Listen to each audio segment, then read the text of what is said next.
भैया हमको का सिखाई गया पर देखो होशियार छे समझदार छे और सुंदर भी छे बाहर बड़ा बड़ा सब कुछ संपन्न छे બધું लोग को ढूंढे अब देखो मगर 8 दिन हो गए 8 दिन हो गया रसिक बाबू अभी तक नहीं मिले तो अब तुम भी यहाँ बैठ जाओ अभी देखो मगर लगे कि आज रसिक बाबू पहले कैसे आओ तो सही के बहुत दिन हो गए अब देखो अरे वो देखो वो हाँ वो हीरो रसिक बाबू हाँ क्या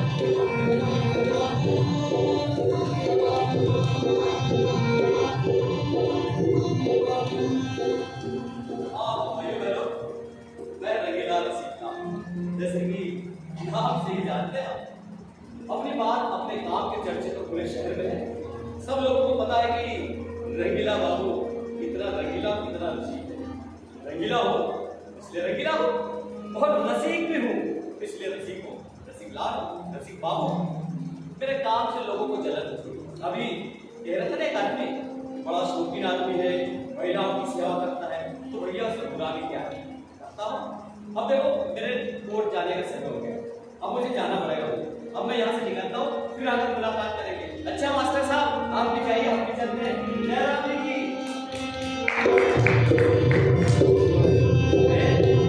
अभी आपने देखा होगा कि रंगीले बाबू आए रंगीले बाबू और मास्टर साहब की गहरी मित्रता दोनों के बीच बातचीत हुई और दोनों अपने अपने दिशा में चले गए ये आपसी प्रेम दर्शाता रंगीले बाबू का रसिक बाबू एक दूसरे की चिंता करता यूं तो वो एक दूसरे को खाने को ढूंढते एक दूसरे की लाइफ छोटी करने का प्रयास करते हैं लेकिन अच्छी मित्रता के यही गुण है लाइफ छोटी नहीं एक दूसरे के सुख दुख की चिंता करते हैं यही काम तो मास्टर साहब कर रहे हैं तो भैया आप ध्यान से देखिए मैं चलता हूँ फिर मिलेंगे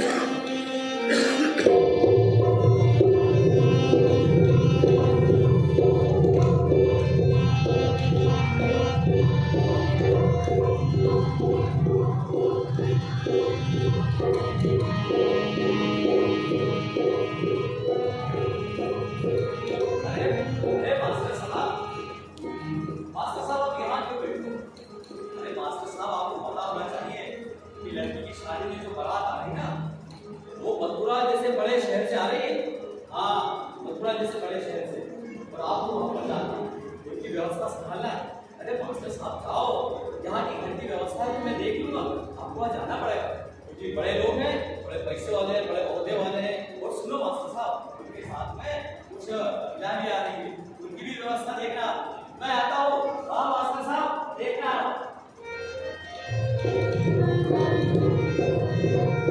अरे अरे बैठ जी और राम राम आइएगा अरे वाह बहुत अच्छा करे तब लाइए अरे भाई बात सुनो भाई मैं रंगीला बाबू का सबसे अच्छा दोस्त समझ लो ना मास्टर साहब मैं उनका अच्छा मित्र हूँ और उन्होंने मुझे ये काम दिया है कि मास्टर साहब आप जाओ वहाँ पर और बारात की व्यवस्था देखो तो गए जी और आप चिंता मत करो आप सब लाइए जलेबी आलू बड़ा कुआ कचौड़ी समोसा बीड़ी सिगरेट पान गांजा सब की व्यवस्था है पर आप लोगों के साथ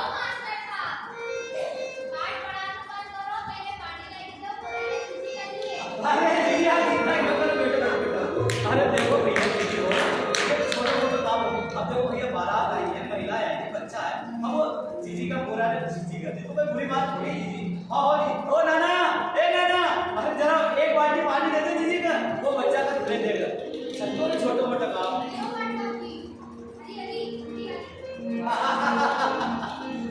समझी भैया आजकल के छोरा छोरे बड़ा इशारा में बात करो हाली हाली समझी गए कि नहीं समझी गए हाँ ओ छोटू अरे बेटा वो भटका था नीचे लाल कपड़ा को गोली बंदे छे कि नहीं रोटी बात कर रहा दही दे भैया के दही दे और वो साथ भी रखे ले चिलम भी रखे ले अरे बात कहीं नहीं है साथ हमारे की व्यवस्था है चिंता मत करो और खाली इतनी ध्यान रखो कि शांति से बैठो और शांति से आनंद लो देखो भैया लोग ऐसा कहते हैं कि जब बारात अच्छी तो अच्छा लगे अब देखो भैया हमारा ब्याह तो नहीं हुआ पर मगर लोग की बारात में नाचने को दोनों अनुभव है और यह बात भी है कि बारात की तब तक ही अच्छा लगे जब तक वो अपनी सीमाओं में रहे जब बाराती और बारात के जवान जब अपनी सीमाएं छोड़ देना तो ऐसा लगता है कि ये बाराती नहीं है ये राक्षसों की बोझ है राक्षसों की क्योंकि अपने आडम पे लड़की वालों को नीचा दिखाने का प्रयास करते, यही तो बुरा करते हैं। या आप रिश्ता करने आए, रिश्ता करो और उसको निभाओ। बट ठीक है भैया, थोड़ा बहुत तो चलता है। और रसिक बाबू का आर्डर अलग है। रसिक बाबू कहते हैं कि जो भी आर्डर करे, जो भी, समझ रहे हो ना, जो भी। अरे भैया हाओ, मानी मैंने बात की, जो भी आर्डर करेंगे सब देंगे, पर जरा आदमी को दम को ले दो, सांस को ले दो, बीड़ी सिगरेट गांजा भांग पिक्चर की टिकट नाइट हो भी। अरे तो घर में भी नहाते धोते हो कि नहीं, कि ऐसे चले आते हो? और तो अरे भैया माना कि गांजा भांग भी पीते हो, लेकिन मंगाओ ना लगे, लेकिन सवा से गांजा भांग मंगाते। अरे पियोगे कि बाबा जी का धुना लगाओगे? कुछ तो शर्म करो भैया, कुछ तो शर्म करो। तो आपने क्या किया? ठीक है, अब तो रंगीले बाबू के मेहमान है, उन्होंने काम दिया है और अपन करे जा रहे हैं। अपन अगर मान लो कि मिसा करे तो लोग क्या कहेंगे, मेहमान क्या कहेंगे कि तेली का तेल जले और बसात जी की नहीं, बसात जी का मन जले, ये बात है भैया। तो समझ लो पड़ो। तो भैया आप चिंता मत करो, हम तो सब व्यवस्था कर देंगे। तो भैया अब हो जाओ, अब मास्टर साहब आएंगे। हाँ, तो मास्टर साहब बस मालूम कि मास्टर आपकी व्यवस्था अच्छी नहीं, बिकॉज मैंने सारी व्यवस्था तुम्हारा सब लगे। देखो बरातियों को नाश्ता पानी, चाय बीड़ी सिगरेट, कटवटी, लाइट भी, जो भी लगा सब व्यवस्था करता। और सुनो मास्टर साहब, एक बात तो ध्यान रखो, वो बात क्या है, कोई भी खातिरदारी में कमी नहीं हुई, क्योंकि हम लड़की वाले, ये लड़के वाले, अगर इनकी खातिरदारी में कोई कमी हुई तो नाराज हो जाएंगे, रिश्ता बिगड़ सकता है। मैं कह रहा हूँ मास्टर साहब, सारी व्यवस्था करो इनकी, इनका सब ऑर्डर पूरी करो, जो मांगा वो दो, जो मांगा वो दो। आपको कहीं नहीं आराम को भैया। तो ऐसा लगे कि मास्टर साहब ने, वकील साहब ने बड़ो हाथ मारे है, मतलब कि अच्छो लंबो वालों केस, मोटी गट्टी वालों केस इस बार जीतियो है। तभी तो कह रहा जो लगे वो दो, जो लगे वो दो। हरा टाइप आपको चाहिए तो सब दे दूंगा।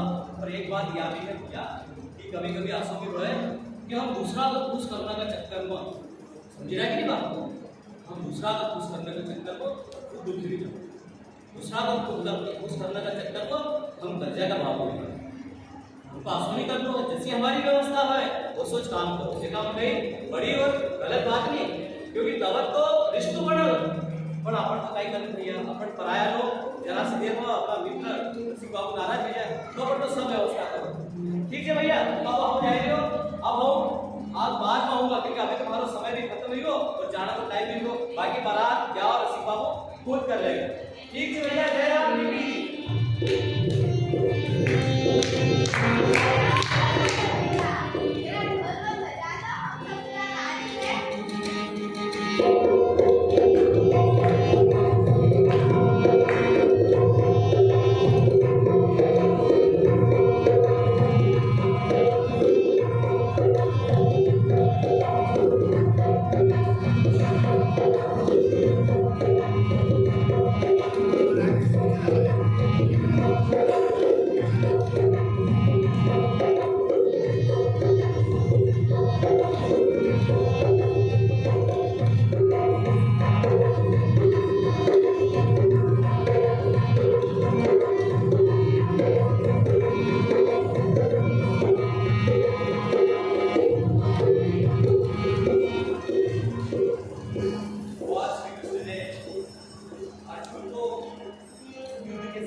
हर परिस्थिति में आने का ज्ञान हो जाता है। जब रणभूमि में अर्जुन होता है तब वो योद्धा होता है, और जब वो घर जाता है तो पितामह का पुत्र होता है।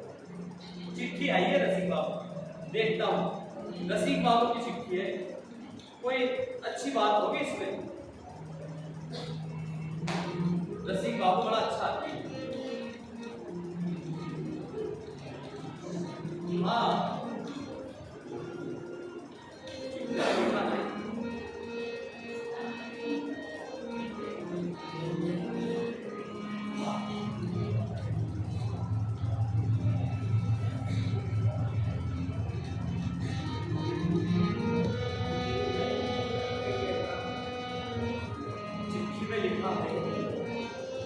3 महीने पहले आप जिस लड़की की शादी में गए, उस लड़की का पति मर गया।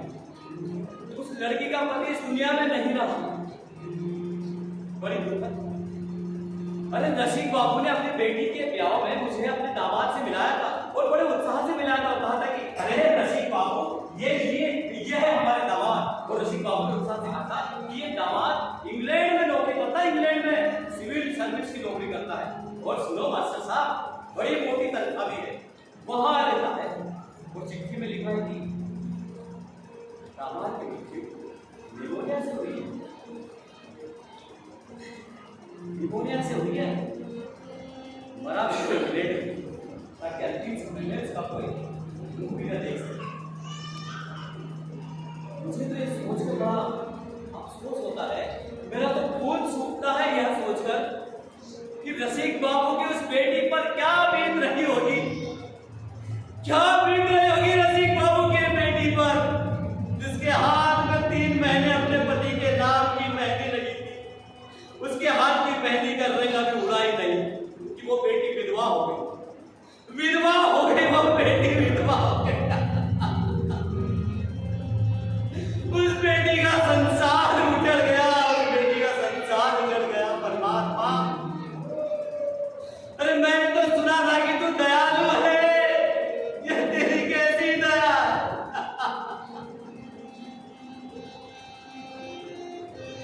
कैसी दया है तेरी, तूने उस बेटी का संसार उजाड़ दिया। और मैंने तो ये भी सुना था कि एक बार तूने भरी सभा में द्रौपदी की लाज बचाई। एक बार भरी सभा में द्रौपदी की लाज बचाई थी तूने, उसको साड़ी पहनाई थी, साड़ी पहुंचाई। तो इस रसिक बाबू की बेटी ने तेरा क्या बिगाड़ा था, क्या बिगाड़ा था तेरा रसिक बाबू की बेटी ने, जो तूने उसकी बहन का सिंदूर उठाड़ दिया, उसको विधवा बना दिया।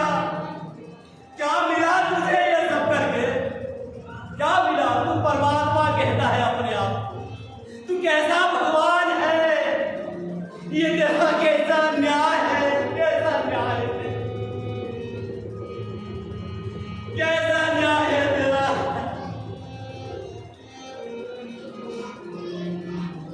कुछ दिनों पहले मास्टर साहब मेरे घर बैठने के आए। दुख की घड़ी में घर बैठने जाने की खूब पड़ा। मेरे घर में मास्टर साहब आए। मास्टर साहब बहुत बुरा बात थी, बहुत बुरा। मास्टर साहब बहुत कर बोले। मैंने उन्हें समझाया, समझ पाया। उनके सिर पर हाथ आया था कि मास्टर साहब आपने तो रोने में छोटे बच्चों का भी रिकॉर्ड तोड़ दिया। अरे मास्टर साहब, छोटे बच्चे तो इसलिए रोते हैं क्योंकि कोई बुरी चीज खो जाए, उसके बदले में दूसरी चीज मिल जाए, इसलिए वो रोते हैं। लेकिन मास्टर साहब, आप तो इस बात के लिए रो रहे हो कि जो हमारी प्रिय चीज खोई है कभी मिलने वाली नहीं।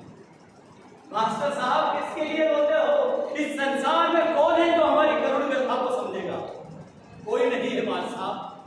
हमें रोना नहीं है, हम रोएंगे वो समझेगा कि हम कमजोर हैं। मास्टर साहब, इस दुनिया में जीने का एक यही तरीका है कि हम बेशर्म बनकर जिए, हम बेशर्म बनकर जिए, तभी जी पाए। मास्टर साहब और सुनो मास्टर साहब, हमें उसके विद्रोह का विरोध करने का यही तरीका है कि वो मारता जाए हमें और हम हंसते जाए, वो मारता जाए और हम हंसते जाए, वो मारता जाए और हम हंसते जाए, तभी हम जी पाएंगे। क्योंकि ये संसार का रूल है, इसको कोई भी तोड़ नहीं सकता। और सुनो मास्टर साहब, असली मजा तो तब आता है जब हम असली मजा तो तब आता है मास्टर साहब, जब हम जल्लाद के पैरों में पड़े हो और आकर वही बनी रहे आकर, तब असली मजा आता है। और भी सुनो मास्टर साहब, वो परमात्मा है।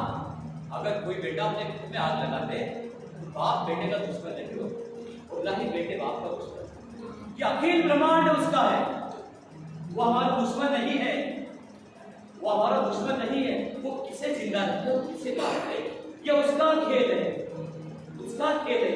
इस खेल में आप और हम कुछ नहीं कर सकते। ठहरे रखो मास्टर साहब, ठहरे रखो।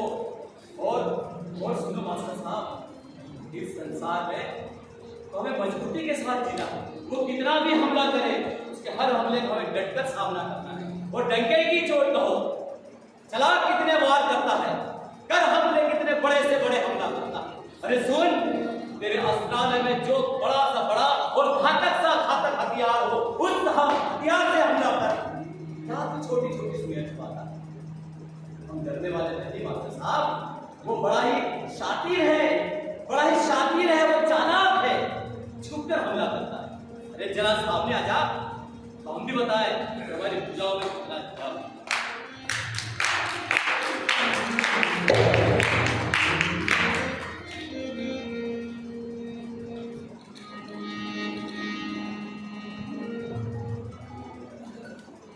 रसिक बाबू के विद्रोह का स्वर बहुत ही तेज।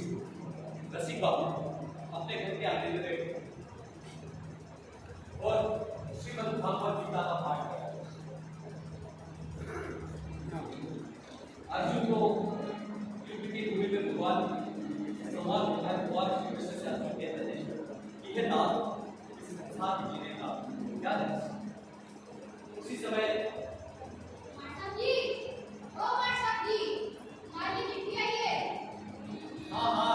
हाँ रख दो भैया जी। भगवान श्री कृष्ण ने अर्जुन को संदेश दिया, लेकिन वो संदेश तो अर्जुन के लिए नहीं था, वो संदेश अखिल ब्रह्मांड के लिए, हम सब के लिए था। और इस बीच देखो भाइयों बहनों, फिर चिट्ठी आ गई। चिट्ठी किसकी है इस बार मैं देखने का प्रयास करता हूँ। चिट्ठी रसिक बाबू जितना अच्छा लड़ाता है ना, उतने ही अच्छे से वो अपने मित्रों से रिश्ते भी निभाता है। यही तो उसकी अच्छाई है। चिट्ठी आई है, चिट्ठी में अरे चिट्ठी में तो शहनाई में का निशान बना है और गणेश जी की मूर्ति भी है। लगता है पढ़ता हूँ। हाँ अरे हाँ भाइयों, इस बार चिट्ठी में रसिक बाबू के बेटे का संदेशा लिखा है और उन्होंने मुझे बुलाया है। अरे बुलाएगा क्यों नहीं, मैं रसिक बाबू का पक्का दोस्त हूँ। और इसमें लिखा है, मास्टर साहब 8 दिन पहले आना, 8 दिन पहले जैसे तुम मीडिया की शादी में आए थे, और इस बार मुझको बड़ी व्यवस्थाएं संभालना है। तो भैया मैं तो अभी देखो मुझे बड़ा सच जाना पड़ेगा, समय भी लगेगा। तो देखो भैया वो गाड़ी का समय भी हो गया है, मैं अभी ट्रेन से निकल जाता हूँ क्योंकि गाड़ी हो गया तो कहीं में मैं निकलता हूँ। भैया आप लोग भी आना, फिर मिलेंगे।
सभी तो लगे, लेकिन बच क्यों नहीं रहे?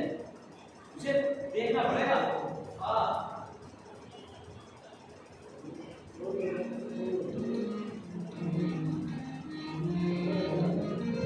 कहीं मेरी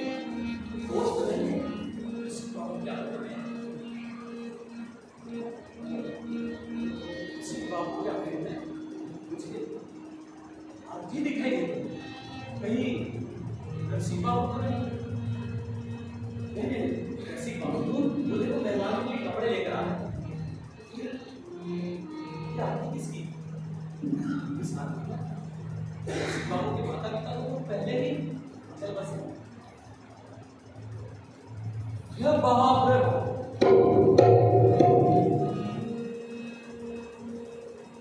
बाबू के आगे में जो आती है उस आती पर रसिक बाबू का लड़का लेटा है।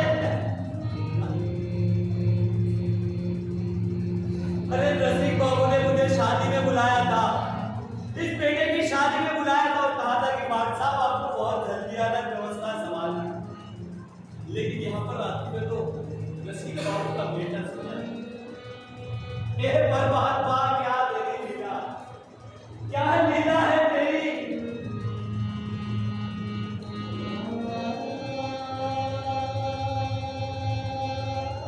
अरे मास्टर साहब कब आ गए?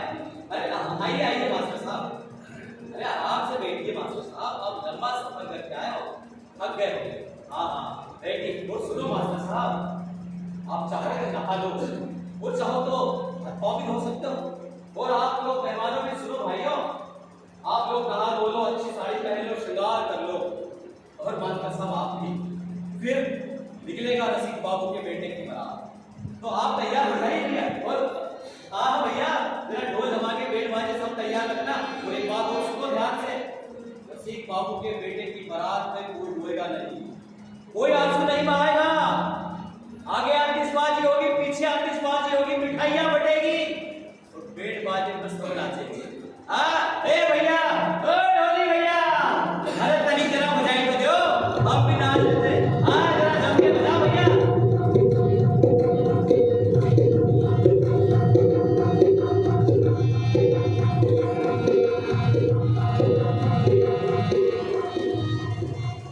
रसिक बाबू के विद्रोह ने घर आए मेहमानों को भी जैसे पत्थर बना दिया, उनकी संवेदना शून्य हो गई। रसिक बाबू अगर होते थे तो मेहमान उन्हें समझाने का प्रयास करते, लेकिन ऐसा हुआ नहीं, ऐसा नहीं हुआ।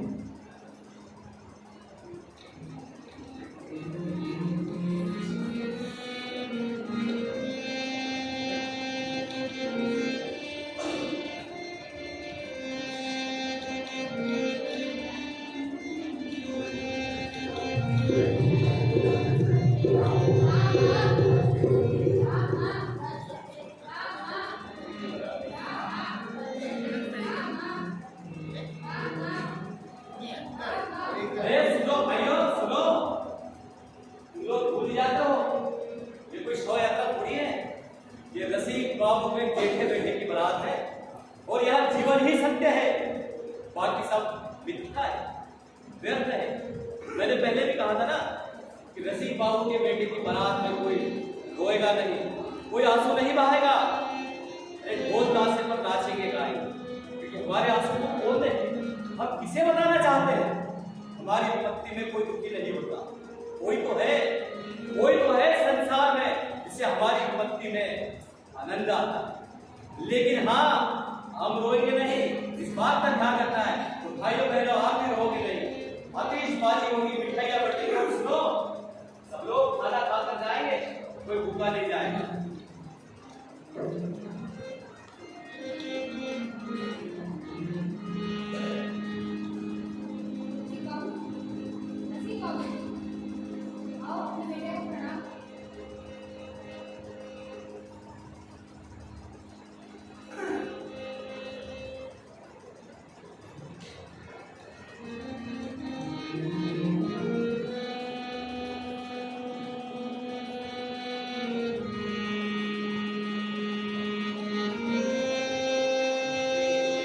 यही चाहता था ना तू, यही चाहता था ना।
शब्द मेरी और रसिक बाबू की मित्रता को 30 वर्ष हो, लेकिन मैं आज तक यह नहीं समझ पाया कि रसिक बाबू की उस पथरीली कारुणिक व्यथा का जो अंश था वो ईश्वरीय चुनौतियों से लड़ने का एक नुस्खा था या जीवन में तय किए गए लक्ष्य को पाने की समझाइश था।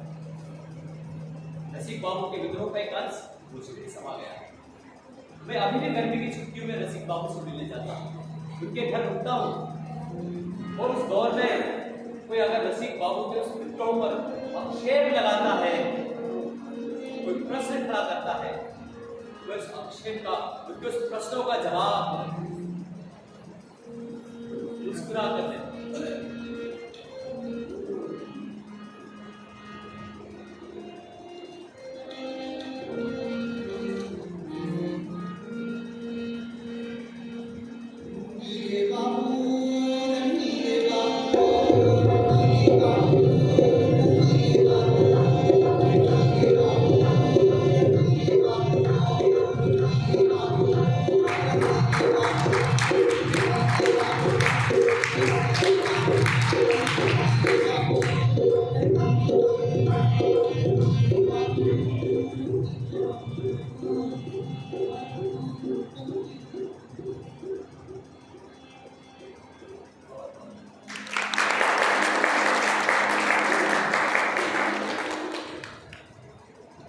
तो ये था हमारा आज का नाटक रंगीले बाबू, जिसकी परिकल्पना निर्देशन कृष्णा विष्णु जी द्वारा किया गया। हमारे कलाकार लोग नहीं हैं।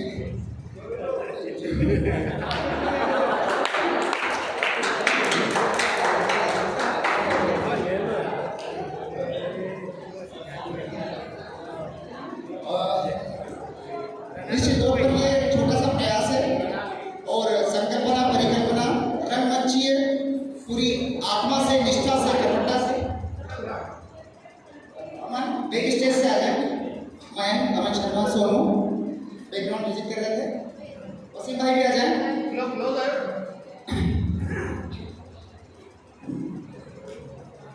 क्योंकि पहले की सारी चर्चा, वसीम भाई मंच पर आ जाए। बैक स्टेज में काफी कुछ दानेश्वर भाई प्लीज आ जाए आप।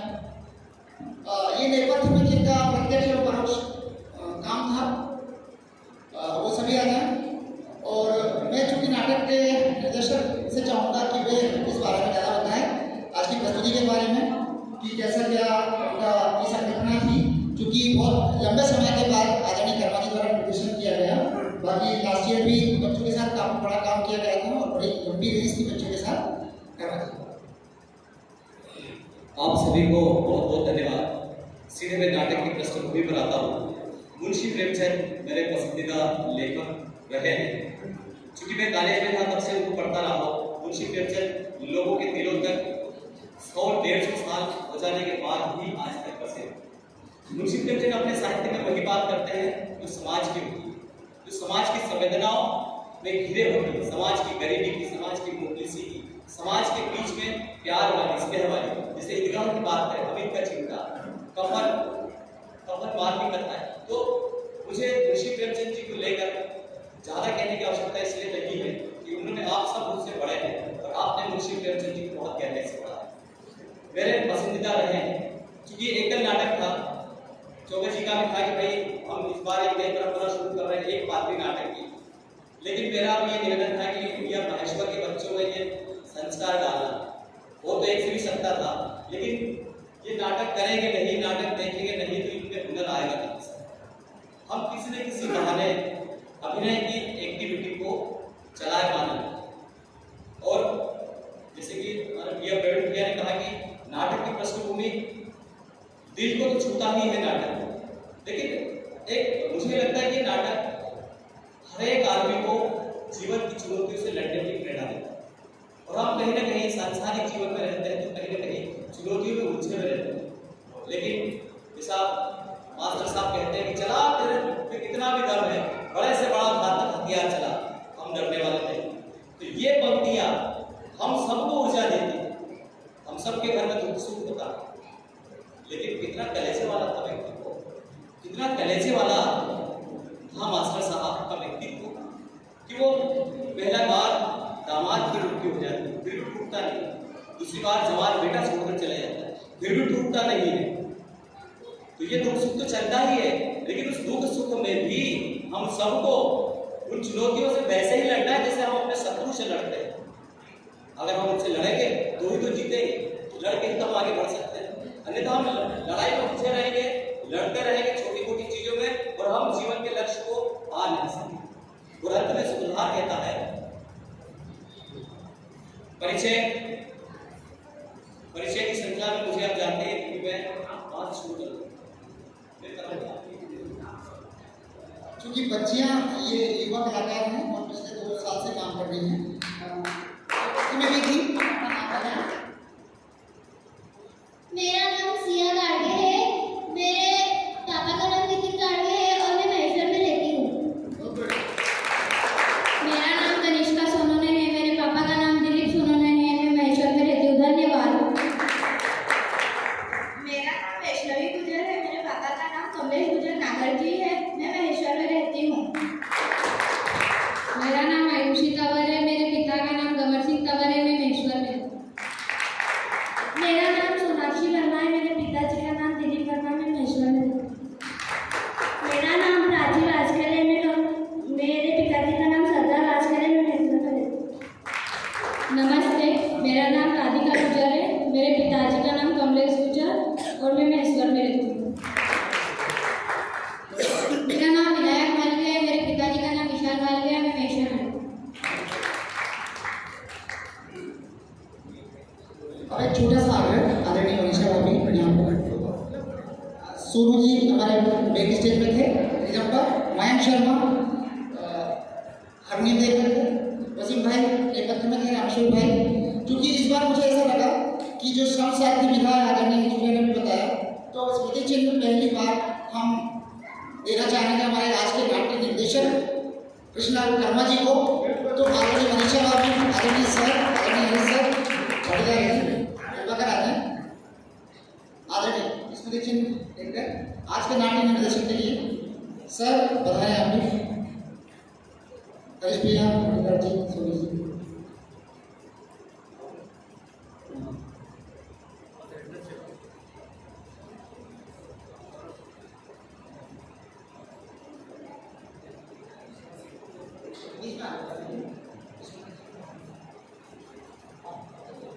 बच्चे आगे आ जाए,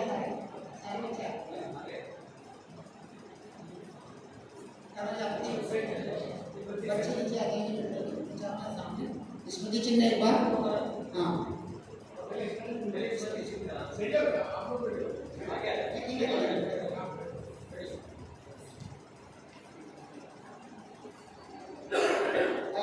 सर सोनी जी आदरणीय सचिन जी, शर्मा जी, सोनी जी, कृपा आग्रह है। ये महेश्वर के आत्मा शान है, जीवनता से कर्मा जी का एक हार्दिक आत्मीय छोटा सा सम्मान है नगर की तरफ से, सभी कला प्रेमियों की तरफ से।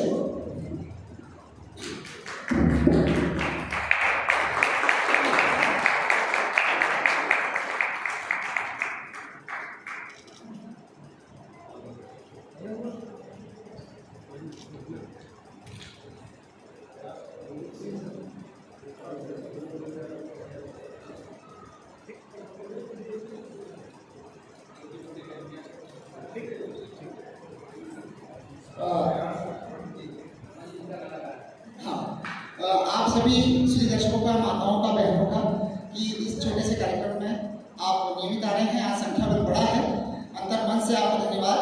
कल मिलन जंक्शन की प्रस्तुति है, लोक भोपाल।